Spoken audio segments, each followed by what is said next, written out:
Madame la Présidente, mes chers collègues, ce rapport sur le système des retraites est avant tout technique, mais nous pourrions néanmoins évoquer le bien fondé, la pertinence des différents dispositifs, et c'est en tout cas un sujet d'actualité. La branche vieillesse est excédentaire de 1,6 milliard d'euros pour 2017. C'est en effet une bonne nouvelle qui montre que les réformes des retraites successives de ces dernières années portent leurs fruits. Il faut avoir à l'esprit que la remise à niveau de la branche vieillesse dépend avant tout de la réforme structurelle de 2010, avec le report de l'âge légal de la retraite à 62 ans. Bien sûr, il faut y ajouter un certain nombre de recettes, ces recettes qu'on appelle les recettes pansement, qui ont été votées dans la loi de 2014, hausse des cotisations, fiscalisation des bonus familiaux, report de l'indexation des retraites, qui embellissent, c'est vrai, le solde de la branche à court terme, mais structurellement. C'est donc, il faut bien le reconnaître, la réforme de notre collègue Éric Woerth, qui a tant été décriée d'ailleurs par la ministre de la Santé, Madame Touraine, alors qu'aujourd'hui elle présente d'aussi bons chiffres, il faut bien le reconnaître.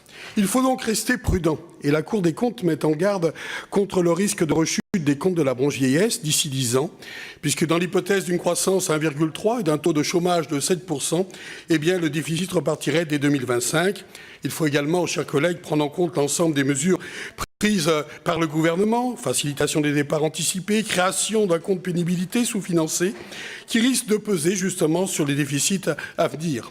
Enfin, ces bons chiffres sont tous relatifs puisque le FSV reste déficitaire pour 3,9 milliards d'euros annoncés pour l'année 2017, alors même que sa structure de financement est fragile puisque ses ressources, vous le savez, sont presque entièrement assises sur les revenus du capital, très sensibles à la conjoncture.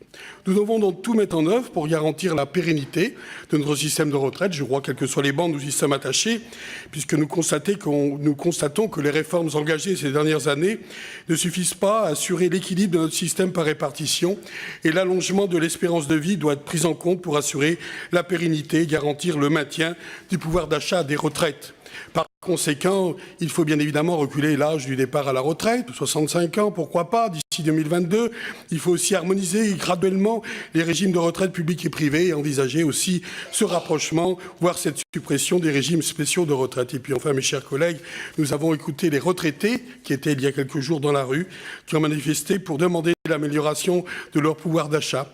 On voit bien qu'un certain nombre souffrent, que beaucoup espèrent et que nous devons être attentifs justement à tous ceux qui ont fait l'activité économique de notre pays et qui souffrent de difficultés sociales aujourd'hui.